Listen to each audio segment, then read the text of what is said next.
यक्ष अपने हाथ से निकलते खून की लकीर को फॉलो करते हुए ईरा की गुफा तक पहुंचा। आकाश वहीं गुफा से कुछ दूरी पर मौजूद था। उसने अचानक देखा कि गुफा के बाहर कोई खड़ा था। वो उसका चेहरा नहीं देख पाया क्योंकि उस समय यक्ष की पीठ उसकी तरफ थी। आकाश इस पर हैरान होते हुए बड़बड़ाया, ये कौन है? इसका चेहरा भी मुझे नहीं दिखाई दे रहा है। रात भी तो काफी हो चुकी है। आकाश किसी भी तरह से यक्ष के चेहरे को देखना चाहता था, लेकिन हर कोशिश के बावजूद भी वो नाकाम रहा। उसने गुस्से में अपनी कार पर हाथ मारा। यक्ष ने ईरा की गुफा की तरफ देखा और उसने अपने हाथों की मुट्ठियां बना ली। अपनी शक्तियों का इस्तेमाल करने के लिए उसे काफी ताकत लगाने की जरूरत थी। उसने पहले अपनी आंखें बंद की और अपनी पावर्स इकट्ठा करने लगा। अचानक आसपास बादल गरजने लगे और मौसम बदलने लगा। ये देखकर आकाश चौंक गया। उसने आसमान की ओर देखकर कहा, ये अचानक मौसम को क्या हो गया? अभी तो सब ठीक था। लगता है बहुत तेज बारिश आने वाली है। लेकिन ये आदमी एक बार भी पीछे घूमकर नहीं देख रहा है। अब इसका चेहरा कैसे देखूं? यक्ष ने अपनी आंखें खोली और गुफा के बाहर लगे विशाल पत्थर पर उनसे एक तेज रोशनी फेंकी। रोशनी पड़ते ही पत्थर में से चिंगारी निकली और वो टूटकर वहीं बिखर गया। आकाश की आंखें बड़ी हो गईं। वो घबराते हुए बोला, ये कौन सा जादू है? और ये आदमी, इसने तो बड़े आराम से पत्थर तोड़ दिया। यक्ष अंदर गुफा में दाखिल हो गया। उसे अंदर जाते हुए देख आकाश जल्दी से भागकर गुफा के पास पहुंच गया। लेकिन जैसे ही उसने गुफा के अंदर कदम रखने की कोशिश की, वैसे ही आकाश उछलकर दूर जा गिरा। जमीन पर गिरते ही उसका सिर चकरा गया। आकाश ने अपना सिर पकड़ा और उठकर खड़ा हो गया। आकाश अपना सिर पकड़ते हुए बोला, एक बार और कोशिश करके देखता हूँ। ये सोचकर आकाश फिर से गुफा के पास पहुंचा। फिर से उसने अपना कदम अंदर रखा और इस बार उसकी बॉडी में करंट दौड़ गया। करंट की वजह से आकाश का शरीर कांपने लगा। उसके हाथ में बहुत तेज दर्द हुआ। वो कराहते हुए बोला, लगता है कि मुझे गुफा के अंदर जाने की कोशिश बंद ही कर देनी चाहिए। यक्ष गुफा के अंदर पहुंच चुका था। उसने अंधेरी गुफा में नजर डाली। यहाँ तो काफी अंधेरा है। रक्षिता कहाँ होगी? मुझे और भी अंदर जाकर देखना चाहिए। चाहे गुफा में कितना भी अंधेरा था, लेकिन यक्ष की आंखें साफ साफ सब कुछ देख पा रही थी। दूसरी तरफ डार्क हेवन मैंशन में लक्ष्य ईरा के साथ कुछ ज्यादा ही रोमांटिक हो चुका था। लक्ष्य ने ईरा की आंखों में देखते हुए कहा, आई लव यू ईरा।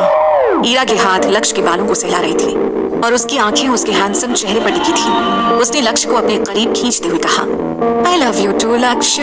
आज मैं तुम्हारी बाहों में खो जाना चाहती हूँ। ये सुनते ही लक्ष्य के चेहरे पर स्माइल आ गई और उसने ईरा को अपने सीने से लगा लिया। एक दूसरे के साथ बहकते हुए दोनों एक खूबसूरत दुनिया में खोने लगे। लक्ष्य ईरा के साथ इंटीमेट होने ही वाला था कि अचानक ईरा की आंखें खुल गईं और उसने लक्ष्य को पीछे धकेल दिया। लक्ष्य अचानक से ईरा के बदले मूड को देखकर चौंक गया। ईरा जल्दी से बिस्तर से नीचे उतरी और उसने अपना गाउन पहन लिया। वो रूम से बाहर जाने ही लगी थी कि लक्ष्य ने उसका हाथ पकड़ लिया। वो उखड़ी टोन में बोला, ईरा, ये क्या तरीका है? अभी तो तुम ठीक थी। अचानक ऐसा क्या हो गया जो तुम ऐसे उठकर खड़ी हो गई? ईरा लक्ष्य से अपना हाथ छुड़वाने की कोशिश करते हुए बोली, लक्ष्य प्लीज मेरा हाथ छोड़ दो। मुझे कहीं जाना है। बस नीचे गार्डन में जा रही हूँ। मुझे यहाँ बंद कमरे में बहुत सफोकेशन हो रहा है। लक्ष्य ने ईरा को शक की निगाहों से देखा। उसने अपनी बकवास बंद करो। तुम्हें मैं बहुत अच्छे से जानता हूँ। ईरा को बात कुछ बिगड़ती नजर आने लगी तो वो लक्ष्य के सीने से लग गई। लक्ष्य ने उसके बालों पर अपनी पकड़ ढीली कर ली। ईरा की आंखों से आंसू बहने लगे। उसने लक्ष्य के गाल पर हाथ रखते हुए कहा, अगर आपको मुझ पर कोई भी शक है तो आप साथ में चलिए। लक्ष्य ने गहरी सांस ली और ईरा के माथे पर किस कर दी। अब तुम फ्रेश होकर आओ। अपनी तबीयत रोकर खराब मत कर लेना। ईरा के चेहरे पर स्माइल आ गई। उसने लक्ष्य के गाल पर किस कर दी और तेजी से रूम से बाहर निकल गई। सीढ़ियों तक जाकर ईरा की आंखें लाल हो गईं। उसका चेहरा तमतमाया हुआ था। वो बंगले के बाहर गार्डन में पहुंच गई। ईरा अपने हाथों की मुट्ठियां बनाकर बड़बड़ाई, यक्ष आखिर मेरी गुफा तक पहुंच ही गया। अब तो वो रक्षिता को छुड़वा लेगा, लेकिन वो जितना सोच रहा है उसके लिए ये उतना आसान नहीं है। वो अपना गुस्सा कंट्रोल करने की कोशिश करने लगी। उसने अपनी आंखें बंद की और महसूस किया कि यक्ष गुफा में दाखिल हो चुका है। ईरा शांत होने के बाद सोचने लगी, अब मैं कुछ भी नहीं कर सकती। यक्ष गुफा में काफी अंदर तक पहुंच गया और अचानक उसे शोर सुनाई दिया। कुछ आवाजें तेज होती जा रही थी। उसने अलर्ट होकर अपने आसपास देखा, लेकिन वहां कुछ भी नहीं था। वो आगे बढ़ने लगा। अचानक फिर से उसे वही शोर सुनाई दिया। उसकी नजर ऊपर की तरफ गई, जहां वही भयानक चेहरे हवा में मंडरा रहे थे, जिन्होंने कुछ देर पहले रक्षिता को डराया था। वो सब चेहरे बिना धड़ों के थे। उनके साथ ही एक अजीब साया भी था। यक्ष ने उन सभी की तरफ गुस्से में देखा।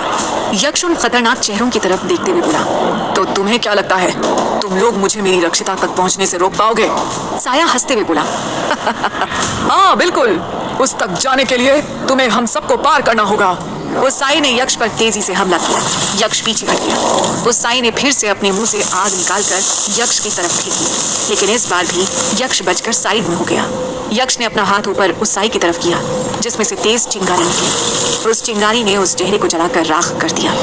अब बारी बारी वो सभी चेहरे यक्ष पर हमला करने लगे, लेकिन यक्ष सभी को खत्म करते हुए आगे बढ़ने लगा। यक्ष मन में सोचने लगा, मैंने बिल्कुल ठीक सोचा था। ईरा की इस गुफा में काफी पावर्स हैं, जिनको खत्म किए बिना मैं अपनी रक्षिता तक नहीं पहुंच सकता। यक्ष ने अपनी आंखें बंद की और एक बार फिर से अपनी शक्तियां इकट्ठा करने लगा।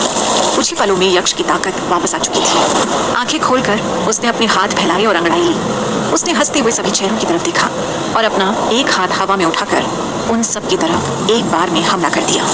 वो सब कटे चेहरे एक बार में जलकर राख हो गए। उसके साथ ही उस गुफा में जो शोर था वो खत्म हो गया। एक अजीब सा सन्नाटा पसर गया। यक्ष आगे बढ़ने लगा। उसके कदमों की आवाज साफ सुनाई दे रही थी। अभी वो कुछ आगे ही गया था कि अंधेरे में से दो पंजे उसके सामने आए और उन्होंने यक्ष को हवा में दूर उछाल दिया। यक्ष दूर गुफा की दीवार में जा टकराया, जिस वजह से उसके हाथ में से खून आने लगा। वो चिल्लाते हुए बोला, कौन है? कौन है वहां? मेरे सामने आओ। लेकिन उसे कोई जवाब नहीं मिला। यक्ष अपनी हिम्मत जुटाकर फिर से आगे बढ़ा। इस बार उन्हीं दो पंचों ने उसे पकड़कर ऊपर हवा में लटका दिया। एक अनदेखी आवाज ने गुर्राते हुए कहा, अब तुम यहाँ से बचकर कैसे जाओगे यक्ष? यक्ष उन पंजों की ग्रिप में तड़पने लगा। वो खुद को छुड़वाने की नाकाम कोशिश करने लगा। यक्ष ने अपनी आंखें बंद की और मन ही मन कुछ बुदबुदाने लगा। उसके बाद उसने अपनी आंखें खोली और उन दोनों पंजों पर जोर से लात मारी। यक्ष एक बार में ही उस चुंगल से छूट गया। इसके साथ ही वो पंजे हवा में कहीं अदृश्य हो गए। यक्ष के चेहरे पर स्माइल आ गई। वो आगे बढ़ा और उसने अपने सामने एक बड़ा सा आईना देखा, जिसमें रक्षिता कैद थी। यक्ष जल्दी से आगे बढ़ा और उसने आईने पर हाथ रख दिया। वो बड़बड़ाते हुए बोला, रक्षिता, मैं आ गया हूँ, प्लीज उठो। लेकिन उसकी आवाज सुनकर रक्षिता ने अपनी आंखें नहीं खोली। यक्ष समझ गया कि शायद रक्षिता डरकर बेहोश हो चुकी थी। यक्ष आईने के इस पार से ही रक्षिता को निहारने लगा। उसने शीशे पर हाथ लगाया और फिर उस पर जोर से अपने हाथ से मुक्का मारा। पहली बार में तो आईने को कुछ भी नहीं हुआ। यक्ष ने अगली बार अपनी मुट्ठी को सख्त किया और उसे शीशे पर दे मारा। ईरा के इस जादुई आईने को कोई ताकतवर व्यक्ति ही तोड़ सकता था। इस बार शीशा चकनाचूर हो गया और पूरा आईना अगले ही पल गायब हो गया। यक्ष जल्दी से रक्षिता के पास जाकर बैठ गया और उसका सिर अपनी गोद में रख लिया। उसकी आंखें रक्षिता की हालत पर नम हो गईं। यक्ष ने रक्षिता के माथे पर किस किया और उसके गाल को सहलाने लगा। वो उसे देखते हुए बोला, मेरी रक्षिता को कोई भी नुकसान पहुंचाए, ये मैं बर्दाश्त नहीं कर सकता। यक्ष ने गहरी और चैन की सांस ली और रक्षिता को अपनी गोद में उठाकर ईरा की उस भयानक गुफा से गायब हो गया।